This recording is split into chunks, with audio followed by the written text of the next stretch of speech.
E eu agradeço muito pelo seu convite, né? Eu gosto muito de falar sobre o meu vício em álcool. Eu estou muito feliz com esse convite. Para falar de álcool, o álcool entrou na minha vida quando eu tinha uns 15 anos. Eu tomei meus primeiros goles com 15 anos. Eu ainda estava em Paris e virou muito rapidamente uma maneira para mim de fugir da pressão escolar e também do meu pai. Ele colocava muita pressão em cima dos meus ombros, né, sobre como conseguir na vida, como ter bons estudos, e isso não parecia comigo, não era de mim. Eu não conseguia exprimir quem eu era. E o álcool me ajudou a fugir desses momentos. Então, desde os meus 15 anos, eu e meus amigos a gente se encontrava para beber. Era o que chamávamos de esquenta. E nesses esquentas, eu senti uma conexão muito forte com o álcool. Eu, muito rapidamente, eu gostei muito da sensação que ela me trazia. E então esses rolês se tornaram muito importantes para mim, para me colocar em efeitos secundários, assim. Eu adorava esses efeitos secundários. Eu adorava fugir dessa realidade. E assim foi se criando, né? Desde as primeiras noitadas, elas foram se tornando cada vez mais violentas. Com uns 16 anos, eu comecei a vomitar um pouco antes das 10 da noite para continuar bebendo. Com o álcool, eu conseguia colocar uma máscara.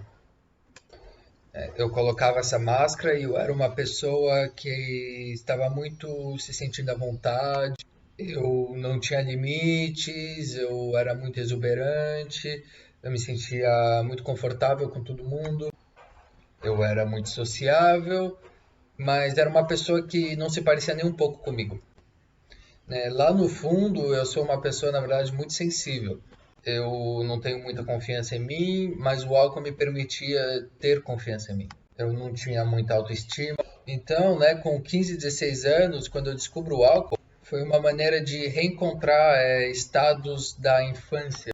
Eu fui uma criança muito feliz e ao longo da adolescência eu fui perdendo essa confiança em mim por causa dessa pressão social. Então o álcool me permitia reencontrar esses estados de sem preocupação que eu tinha durante a minha infância.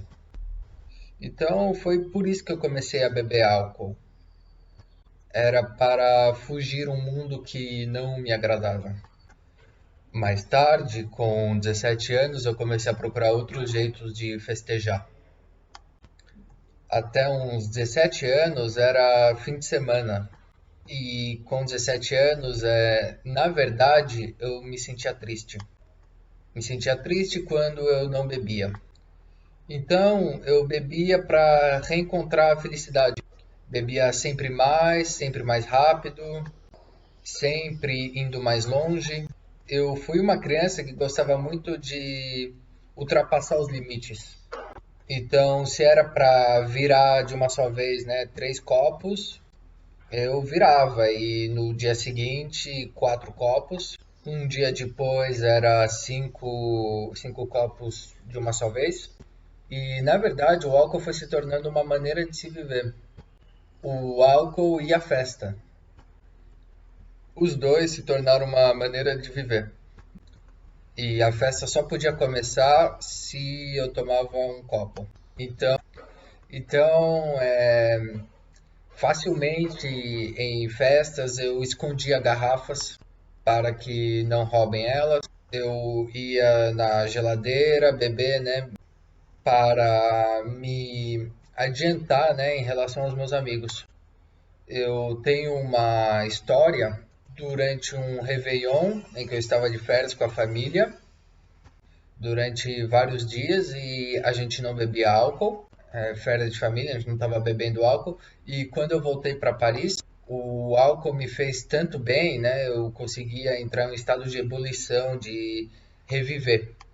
Sem bebida, eu não tinha a impressão de viver. Então, com 17 anos era assim.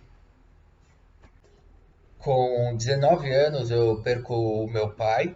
Ele teve, né, o que se chama de morte súbita. Então a gente não estava, né, preparado para a morte dele. Ele morreu em 3 dias. A gente teve que desligar as máquinas, já que o cérebro dele não estava sendo oxigenado. E eu não soube fazer um luto por ele. A morte dele, para mim, foi uma liberação. Meu pai, que não está mais aí, agora eu posso sair quando eu quiser, posso voltar na hora que eu quiser. Ainda mais que com 19 anos eu não tinha nenhuma consciência da morte. Eu não sabia o que era. Para mim era um pouco como se ele tivesse saído de férias. E no dia que anunciaram que iam desligar as máquinas, eu enchi a cara, eu bebi tudo que tinha pela frente. Eu festejei, né? Eu festejei do jeito que eu sabia. Eu bebi muito. E então com ele não estando mais aí, eu começo a beber de tarde, eu começo a beber em after, sabe? Eu fico bebendo 48 horas seguidas. Eu começo a ter um culto do álcool, né? Eu começo a colecionar as garrafas vazias que eu coloco no meu quarto, todas as garrafas vazias. Eu tirava os livros e eu colocava garrafas no lugar. Eu tinha muito orgulho do meu consumo. Eu mostrava para os meus amigos, né? Olha isso daqui que eu estou bebendo, olha o quanto eu bebo. Então os perigos começaram a aumentar. Eu comecei a acordar em lugares esquisitos. Eu acordava no meio da rua, eu acordava fora de Paris. Eu morava na época em Paris e eu acordava fora dela. Eu não fazia a mínima ideia de como eu tinha chegado ali. Eu tinha muito blackout. Depois, com 20 anos, a minha semana inteira era basicamente saída. Sair, eu bebia em baladas, porque era álcool de graça. Eu fazia uns desafios, né, de ficar uma semana sem beber álcool. Durante as férias, eu comecei a perder toda a minha motivação para estudar. Eu não ia mais nas aulas. Para mim, elas não serviam para nada. O meu pai não estava mais aí, né, para me ajeitar, para me colocar no rumo certo. Então, ao invés de ir para as aulas, eu ia em parques beber. Eu ia beber em qualquer lugar, né? Com 21 anos, eu começo a ter alguns distúrbios. Eu começo a tremer, eu começo a ter muita ressaca. E, na verdade, eu uso o álcool para compensar, né? Para aliviar as angústias. Então, né, se eu tremia, eu tinha que beber para impedir a tremedeira. Se eu tinha ressaca, eu tinha que beber para acabar com a ressaca. Se eu tinha crises de angústia, eu usava o álcool como um ansiolítico. Eu estava tão esgotado que eu bebia para poder ter uma vida social. E eu comecei a ter problemas de sono, eu não conseguia dormir sem ter bebido. Então, para dormir, eu era obrigado a beber álcool.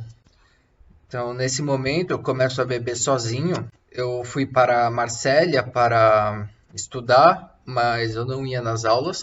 Na época, eu tinha 21 anos, ou 22, eu não tenho certeza. Mas eu estava em Marsella, no sul da França, e ao invés de ir nas aulas, às 8, 9 horas da manhã eu comecei a beber pastis. Vocês conhecem o pastis, vocês? É um álcool forte, feito de anis. Um álcool de anis. E é muito conhecido no sul da França e é bem barato. Então acabava sendo um ótimo investimento. Eu estava super feliz de ter álcool barato. E enquanto que todos os meus amigos iam para aula, eu ficava nos bares bebendo. E eu nem tinha um apartamento. Então todas as noites eu levava a minha mala nas baladas. Levava minhas malas em noitadas, em festas, e eu perguntava para uns amigos, onde que eu posso dormir essa noite? Não tenho um apartamento, né? Só preciso de um sofá, por favor. Então era um esgotamento psicológico bem intenso. Então era isso, né? E eu comecei a realmente me colocar em situações perigosas. É como eu disse antes, eu acordava em lugares que eu não sabia, não conhecia, debaixo de carros, no hall de prédios que eu não conhecia. E, bom, com 22 anos, eu tinha bebido demais e acabei sendo abusado, violentado por um homem e me levou para casa dele e ele me usou como vítima porque eu estava bêbado, o que acabou se tornando mais um motivo para beber, porque esse estupro realmente me demoliu. Eu fiquei muito deprimido. Eu tinha que beber para esquecer esse sofrimento. Nessa época eu já não tinha mais nenhum efeito positivo do álcool. Eu não tinha mais esse estado eufórico, eu estava mal, bem mal. E eu tinha que beber, mas beber não me fazia mais bem, só me fazia me sentir um pouco menos mal. Então, bom, eu acabei ficando deprimido, eu tinha remédios. Quem era próximo de mim, né, começou a me dar uns alertas, a me dar uns avisos. Você está bebendo, você está colocando sua saúde em perigo. E eu, como eu era uma pessoa bem orgulhosa, isso é muito comum entre os adictos, né, de ter um orgulho desmedido. Quer dizer que eu não imaginava o alcoolismo. Eu não conseguia ter consciência de que eu era um adicto. Eu pensava, não, eu vou ser mais forte que a adicção, vou ser mais forte que o álcool. Se eu tiver que misturar álcool e antidepressivos, isso não vai fazer nada comigo. Então eu estava constantemente na busca de evitar as regras. Essas regras não poderiam ser aplicadas a mim. Esse orgulho me impediu de ver que eu tinha um problema com álcool. E aí, bom, eu começava a colocar vídeos nas mídias sociais para apresentar o meu consumo. Estava realmente indo de mal a pior.